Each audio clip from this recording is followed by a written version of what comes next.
It's been a while since I've been to the strip club. Almost 15 to 20 years now. But you know me, I'm an OnlyFans kind of guy. Booty clapping sounds! And yeah, you know, since I'm kind of broke, you know, I can always go to some of these other sites for free. But hey, listen, some of you other guys live in much larger cities and, you know, that culture is there. Cities like New York, LA, and booty clapping sounds! Can't forget Atlanta, because if they can't do nothing else in Atlanta, they can go to strip clubs. And I heard they give you like chicken wings and all kind of other crazy stuff, like an open buffet. Shout out to Atlanta. But then there's Miami. Miami music, people! So one thing about Miami is Miami is one of the places in America that it offers a lot of things. It's like very hot all the time, tropical.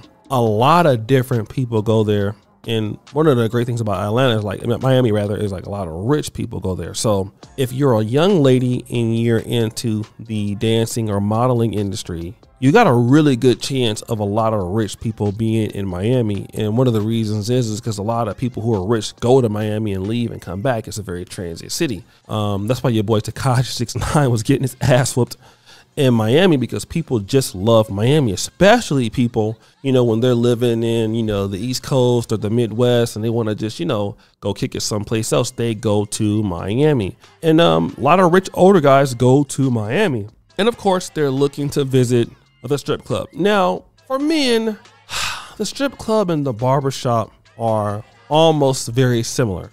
Especially for black men, because we have a lot of conversations in the barbershop. But for the strip club, it's just like, you know, let's hang out with these girls, have a social time, and let's get the hell up out of here. Now, in California, from what I understand, it's a little different. There wasn't so much alcohol you could buy in strip clubs in Cali. At least I don't believe. I know Texas was like, bring your own bottle. But in Miami, you can buy drinks in the strip club. And I'm not sure. It's been a long time since I've went. But you can, you know, you can buy drinks in the strip club. So this is what you see. A lot of times ladies will ask guys to buy these overpriced drinks or buy them a drink. I don't know if, you know, these ladies get any commission off of those drinks, but it's quite, you know, it's quite common. And the drinks are hella overpriced, right? But then there's something called like plying drinks. What does that mean, to ply? Ply means to consistently offer somebody something. Like my granddad used to do that all the time. Like, church music, I'll go over there, he'd be like, boy, you hungry? I'll be like, no. Boy, you hungry? No. Boy, you hungry? No. Boy, you hungry? No. And then he'll be like, are you hungry? I'll be like, yeah. He'd be like, grandma, get that boy something to eat. Like, that was like plying me with food. You know what I mean? You wouldn't stop until you ate something there. And this chick at the strip club was plying guys, but she wasn't plying guys with food or coochie. She was plying guys with Patron. And so like this guy was there paying for private dances from a few women. And then he met this lady, Yana Lynn Rivera Bosa, going into the private VIP room. And basically she kept, you know, giving him tequila. And she was telling them like, oh, the drinks are on the house because you're in private VIP. Don't worry. Take another, take another, take another. Now that should be odd, right? That should be odd. Like, why are you keep giving me drinks? But then he remained in the VIP and she took his wallet, took his cell phone. He was too dizzy to react. And, you know, she was distracting him by rubbing him against other women. So stop the show. So this is something that is happening. It's a coercion with other ladies. Now, this is like very similar to some of the things you hear about what happened in Colombia. Now, for guys know what goes on in Colombia, you know, there are some ladies out there drugging guys, and, you know, you meet these girls on Tinder and they, you know, put this particular stuff on you. I forgot what it's called. And then your ass is knocked the hell out. And then you wake up in the morning and like, you know, oh, your stuff is gone. This is very similar. Now, we also saw, remember, this is a story where you had this chick who met this guy, and basically she drugged him and stole like $600,000 worth of jewelry.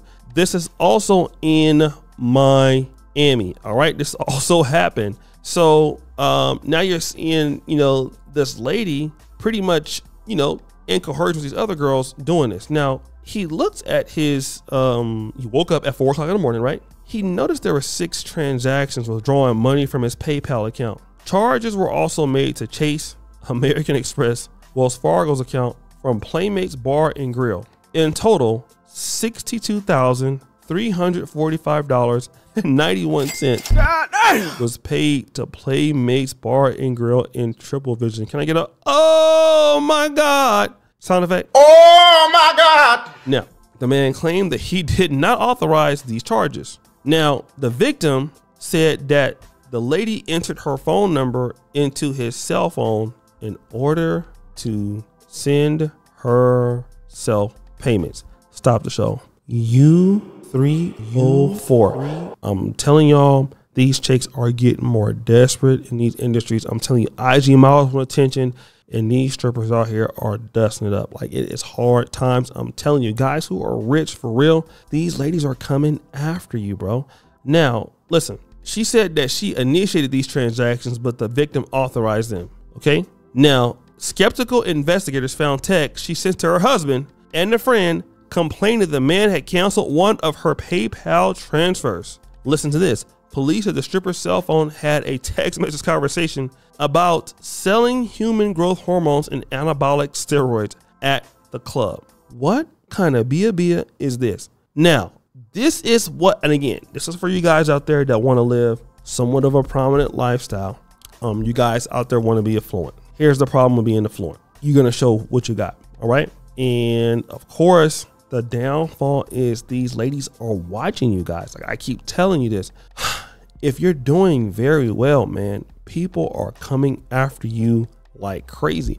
You might not be doing very well right now, but that don't mean you're not going to be doing very well in like 3 years. You know, very well, you could be doing very well in 3 years, right? But you got to have the mindset that when you're doing very well, you got to be prepared for these things. And this is, you know, this is what I'm telling you about. If you get it right now, once you start getting money, you're not going to make these mistakes. Okay. When you start getting money, places you stay away from, strip clubs, people you stay away from, IG models, people you stay away from broke family members and dusty friends, right?